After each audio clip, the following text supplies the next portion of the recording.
This episode of MMA Nuts is brought to you by Wild Alaskan Company. Healthy, affordable, convenient fish right to your door. Get $15 off by following the link below. All33.com. Meet your new work chair. Get active, be active, and sit in motion all day, relieving your stress and aggravation. Use code CHAIR20 for $100 off your order. Liquid Web, one of the top hosting providers around. Save $49 off all VPS plans with code BINGO49. Mattress Firm. Mattress buying made easy with lowest prices and comfort guarantee. Save 10% off with code MMANUTS10. Defense Soap, the world's best soap for wrestlers, jiu-jitsu, and MMA athletes. Use code MMANUTS for 15% off. Hey fans, it's MMA Nuts, episode 478. 478! My name's Ingo Weigel. Back with another show. My fans, foreign fans walk the line between serious and ridiculous. I'm premature on that one, sorry. I hate when that happens. Yes.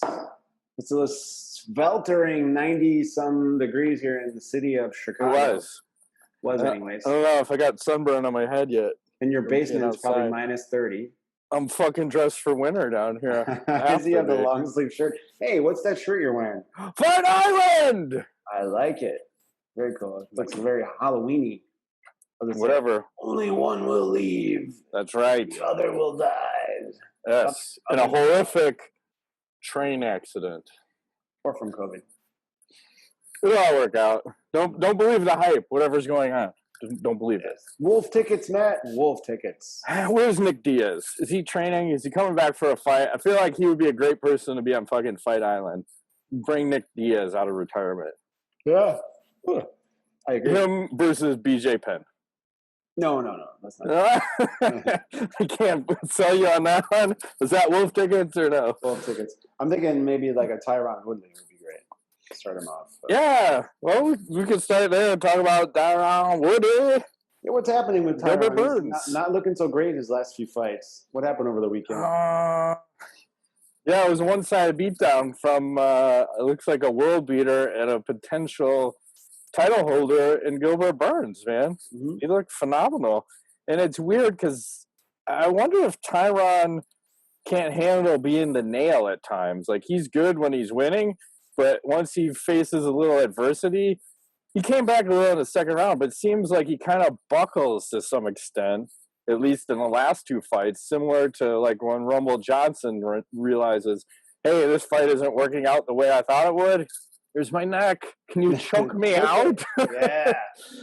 That's what I think I'm seeing when he's fighting now, because he's standing against the cage, going backwards, and he's been getting manhandled these last two fights, just manhandled. I mean, obviously it's Usman and Burns, and like, fuck. Those are tough fights, and he may have just hit the ceiling of where his talent and skill level are at. I thought he was the fucking GOAT. At least in his mind. Yeah. Right? Like the Brandon Vera of the welterweight division. So, middleweight, welterweight? Welterweight. Yeah, welterweight. Yeah. I always get those two confused. But, it didn't go so well for him. He said he fell into a deep depression last time, right? And apparently taking the loss a little better this time, I guess. Maybe he's just getting used to getting chipped humble pie. Yeah, I think that's his fifth loss now. And for someone that's supposed to be the greatest of all time, like, what the fuck? Ali was the greatest of all time, right? Or was he? I don't know. Debatable. But Woodley ain't no Rocky Marciano. Woodley, I don't know what else to say about him. It just and he didn't get paid a lot. I think that was the concerning thing. I'll pull up the salaries here. Oh, you got him. Okay, cool. Yeah, we can take a look. So, fucking Tyron Woodley. So he's a former UFC champion, and he's at 200,000. Seems low, doesn't it? Yeah, you think he'd be making at least 354, something like that. Yeah, Gilbert Burns gets 168. I mean, you can just kind of go down the line. Not a lot of pay. No. 60. Where's McKenzie? She's at 66. Like, come on, man. Like, it just doesn't quite seem right, some of the pay. And then Cormier, I think he was talking to Arahwani I'm trying to pull up my shit again here. I hate this fucking Chrome when it gets stuck open like this. What was he saying? Oh, when he was champion, he was making $3 million a fight, but in his contract it says he gets paid $300,000 when he's a challenger in a title fight. Really? And then he said he'll be able to renegotiate it because the UFC is going to take care of him and not make $300K. So I wonder if that's kind of what happened with Woodley. But it seems like that's a crazy difference. If you're the champion, you're making $3 million, and then you're a title challenger, you're making 10% of that. I don't understand that at all, especially in Cormier's case where he's a fucking heavyweight and he was a light heavyweight champion, albeit with an asterisk, and then a heavyweight champion. So. Asterisk, I love it. He doesn't really count. No. So I don't know what else to say about that fucking low pay. And then Dan Bierman from ESPN, he said this. He said Gilbert Burns was plus 140. He's the 5th straight underdog to win the UFC main event, all since the UFC resumed without fans at events. And that ties to the longest stretch in the UFC in the last decade. Like, that's fucking crazy. So there is definitely a swing in some of the emotions. And I'm going to kind of skip ahead a little bit because Justin Gaethje and Trevor Whitman were on the Rogan podcast. Okay. And that one's a little hard to listen to because Whitman... At the same time? Yeah, Whitman, Gaethje's talking, and then Whitman's like, oh, let me tell the story for you. I'm like, just let him talk or you talk. I don't need you talking for him when he's fucking sitting right next to you.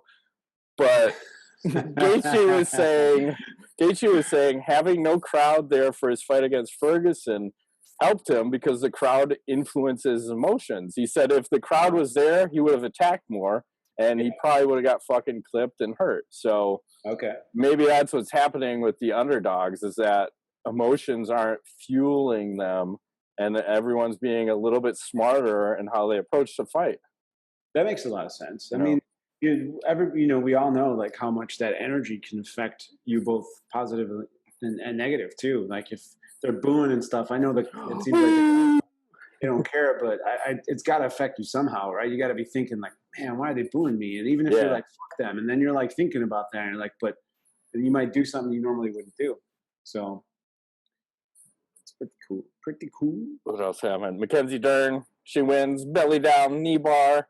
Looking nice. They said she's the first woman in history, I'm assuming that's UFC, to get a leg lock submission. Wow. Okay. Did you see this? I'm trying to.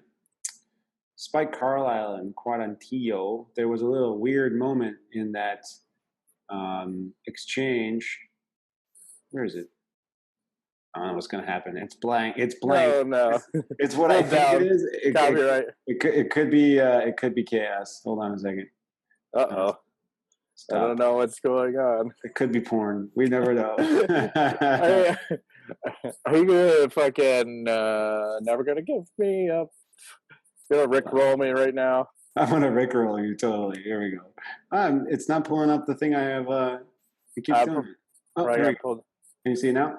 Yeah, So apparently, Carlisle thought the round was over, and nope.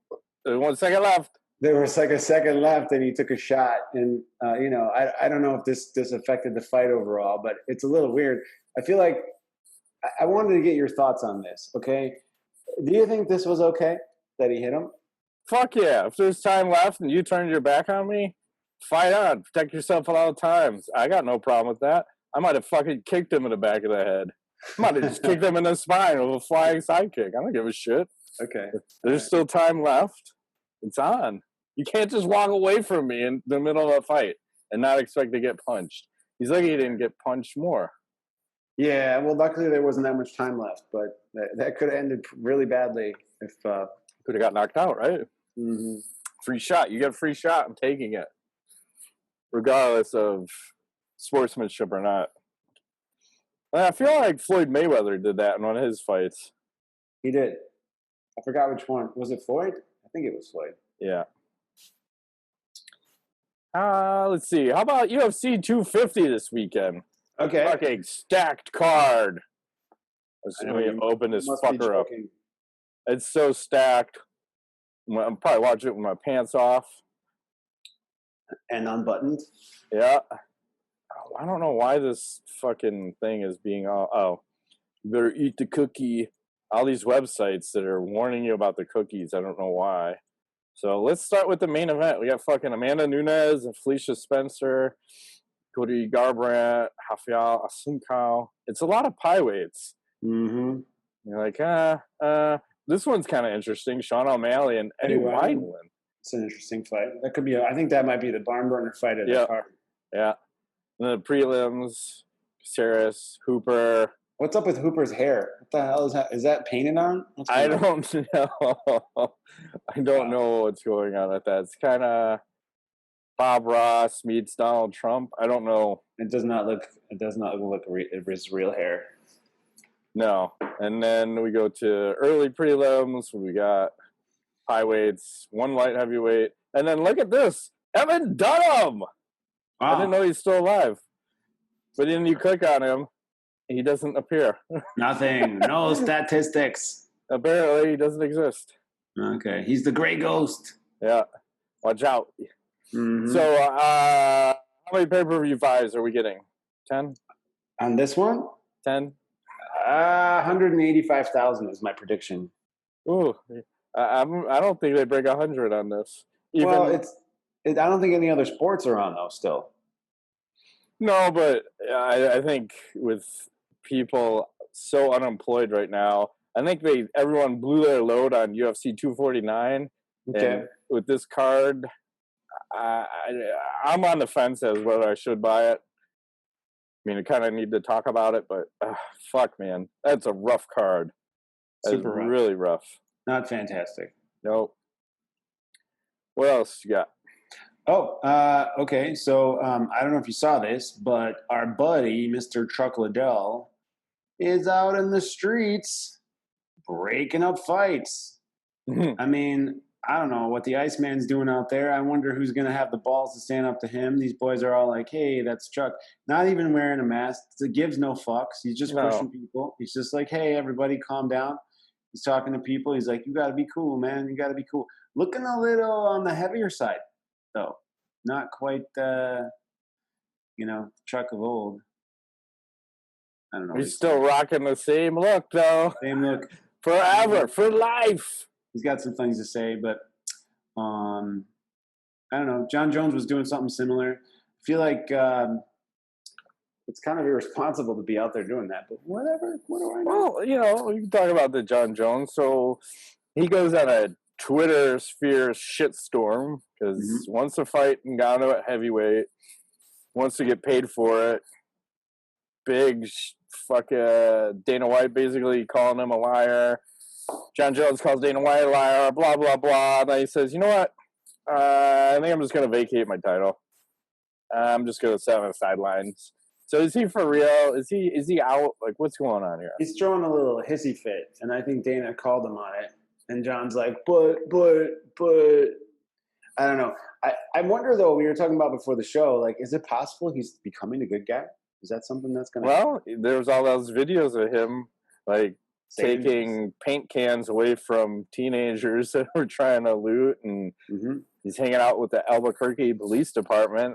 I don't know if that's is this part of his community service that they're not telling us? Because I also feel like it's a part of get some fans, John. Go get some fans.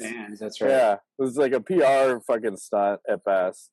That makes sense. Or community service. I like the community service aspect. I didn't think of that before. Mm-hmm. And then, did you see Anderson Silva sent a post out? I'm going to pull this up here. Because I didn't read it until now. Share screen. Boom. So he sends this out. He says he wants to have a super fight against Conor McGregor at 176.37 pounds. I have an immense admiration for a great athlete, Conor. I believe that a super fight would be something historic for the sport. Not one of us needs to prove anything to anyone else. I believe UFC and sport fans would like to see this great martial show. Testing my martial skills with it would be fantastic. Okay, kind of lost in translation there, but Anderson Silva, Conor McGregor? I don't know. You in, you out? I mean, the part of me that's an MMA fan that loves two strikers getting after it. But, I mean, you got a guy who's in the prime of his career and a guy who's in the twilight of his career. Yeah. Who's been through some pretty horrific injuries. Yeah. I mean, I don't see – Anderson has the reach advantage, right? But Conor's pretty crafty. I really don't see where Anderson can win this fight. Maybe on the ground, but can he even take Conor down? I don't know. I'm not at this stage of his career. I agree. I think Conor fucking lights him up and probably KOs him at this point. Right. I think the boxing is going to be too much for Anderson. Conor can just close the distance. So you kind of go, I'm not that interested in this fight. Yeah. So especially not in front of relevant. You got to have fans. You got to have fans in attendance. And I think I'm just remembering Damian Maia. I read something about him. He said he wants to fight. I don't know if he's got one fight left, but he said he wants to fight Cowboy Cerrone, but only if there's going to be fans in attendance. That makes sense. Right? Yeah, because if you're going to retire, you want to go out and say thank you to everybody. Like, thank you for fucking following me for X amount of years. And, like, I'm in for that fight. That's a tough fight for both guys. I don't know which way that one goes. Yeah, Cowboy?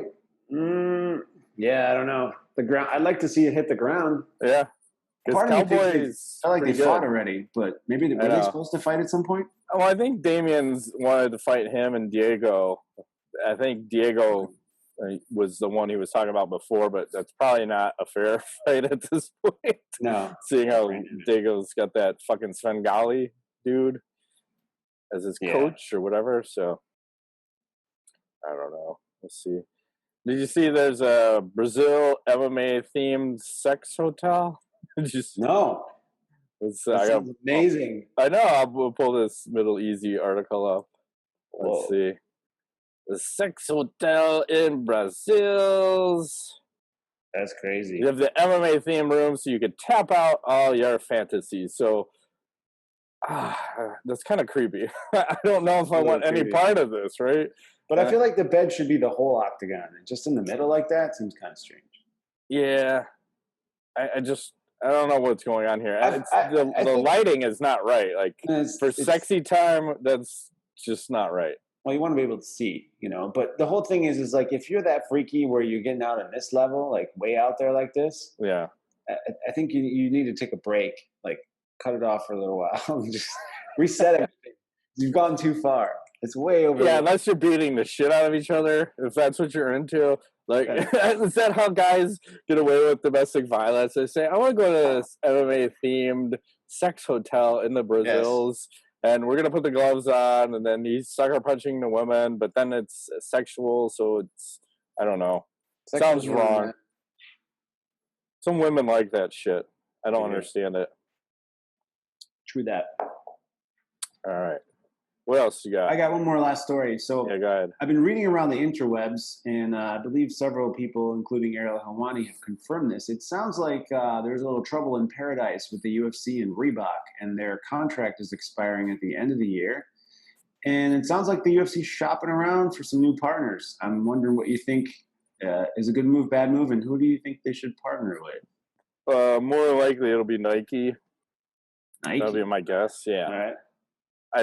It's just weird because it's not really it's not an apparel brand. Like, I don't see people buying shit because of whatever brand it is in MMA.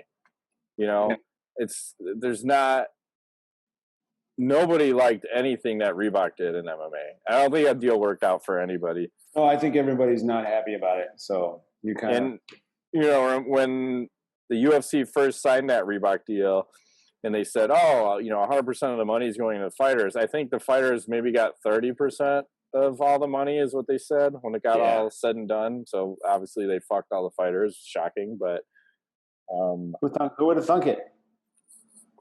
I wonder just how horrific it'll be this time around. Like the UFC is probably going to take more money away from the fighters. Like they'll bank the same amount or more. They'll make more. The fighters will get the same or less. I don't see any pay increase for the fighters because they have no fucking leverage. It's just like, here's what you get. You're the dog. So sorry, you get what I feed you. Yes, I agree. I kind of think that there's an opportunity there, though. Like if they go with like an off-brand, like a K-Swiss. Yeah, K motherfucking Swiss.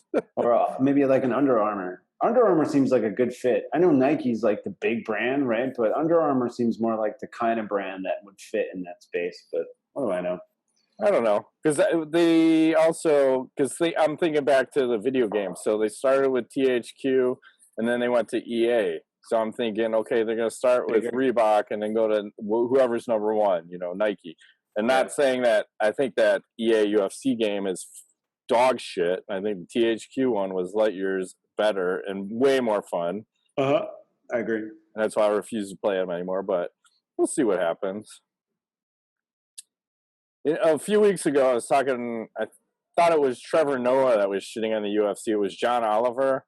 Okay. He had made fun of them just because they were holding events and saying they missed out on opportunity not doing these Fight Island fights with the word or the letters UF and then the word CSEA. So apparently the Zuffa has trademarked the term UFSEA. I think just out of spite. Like, you're going to fucking goof on us? We're going to fucking trademark that shit, bitch, and we're going to use it at the events. Okay. Like, that's... I like it. Typical Dana White kind of bullshit to fuck with people. Can you claim, like, any kind of creative rights to that, though? Because he came up with it? No, it's whoever is going to use it commercially, I think, wins trademark. And who files trademark first? Oh.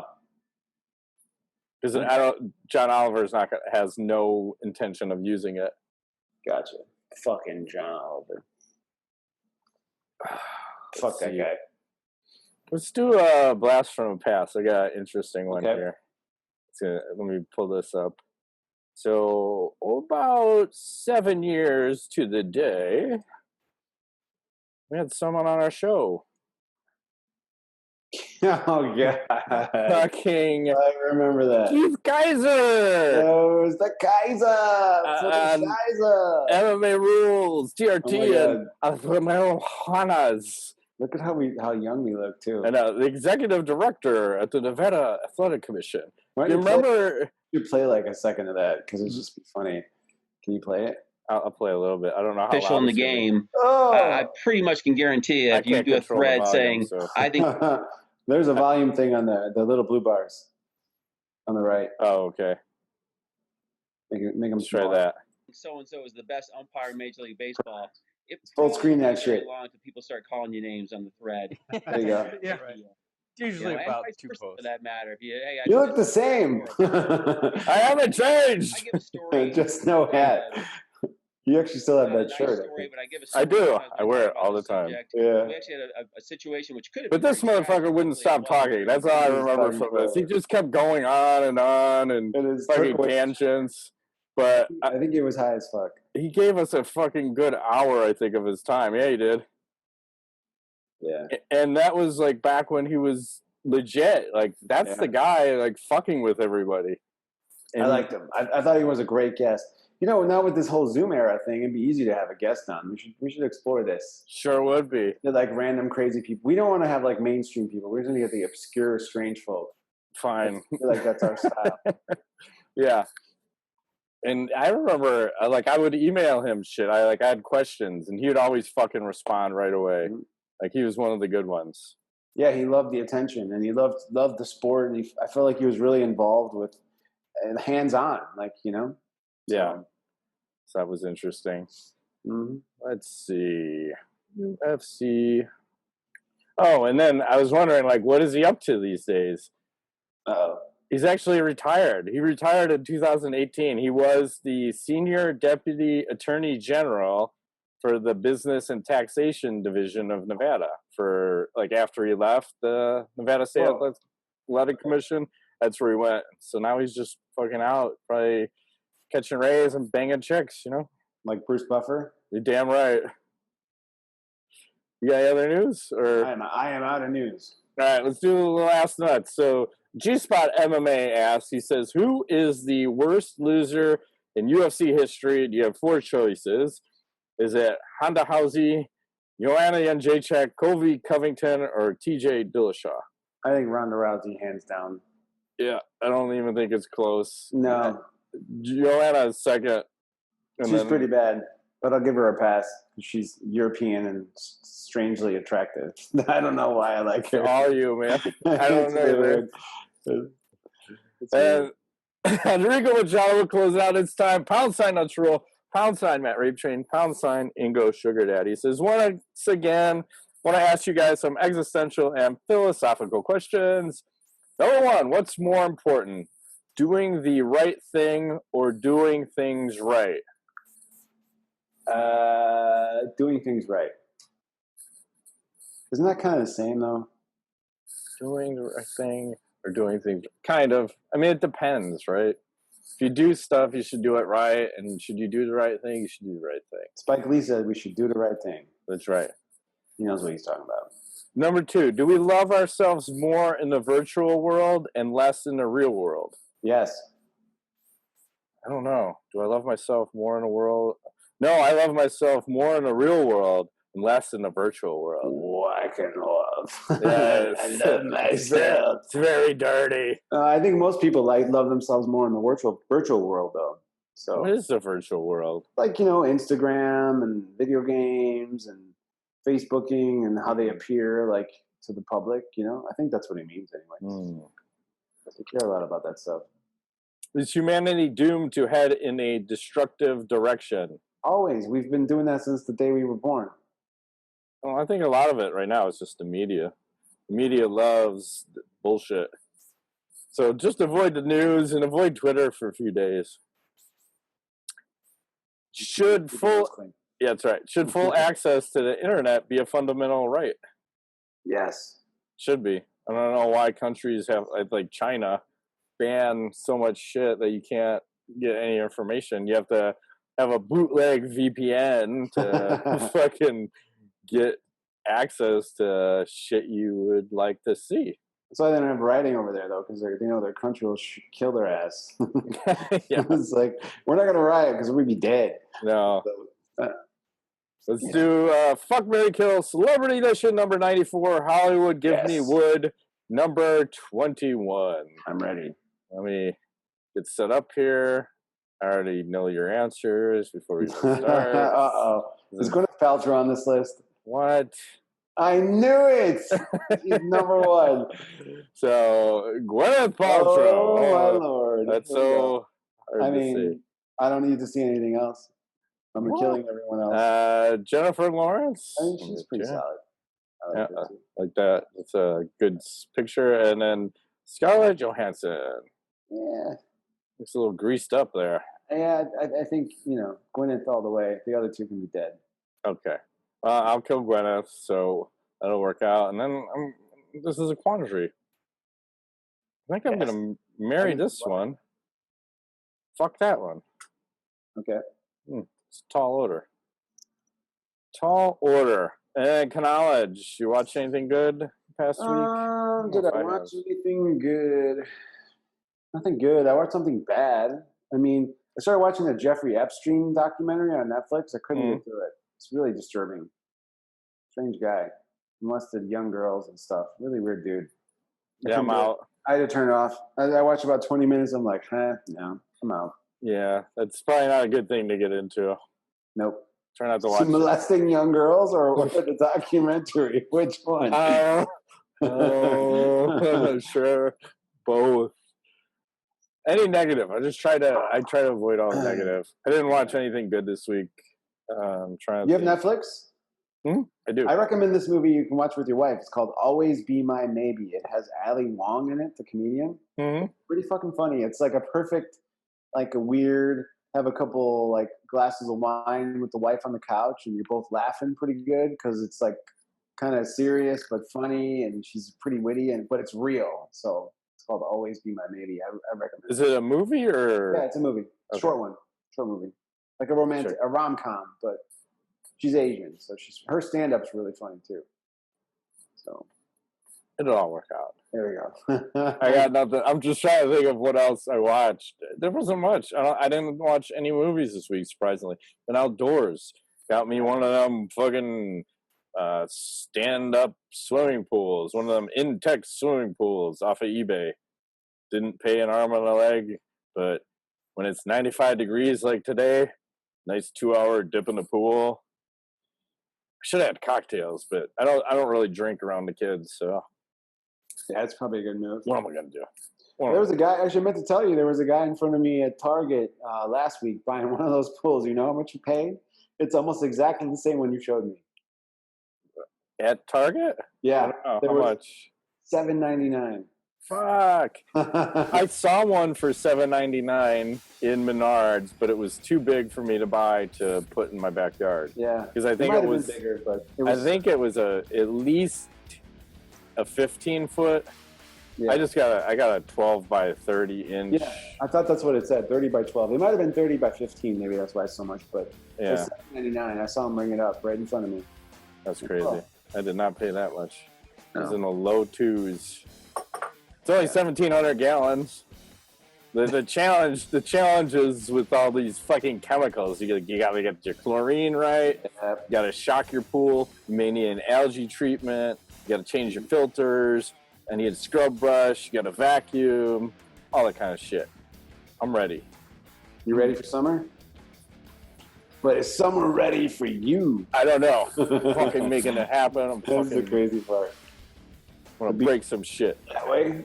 Did you get a heavy bag yet? You can break in shit yet? No, I'm gonna order one. I'm still having trouble finding that connector that goes in the ceiling part. So I don't know where to get that. It seems like it'd be a standard item in the heavy bag. Just look at that Ringside. They have those. They have some of them. I don't think they have that exact one, but I'm pretty sure I got it from Ringside.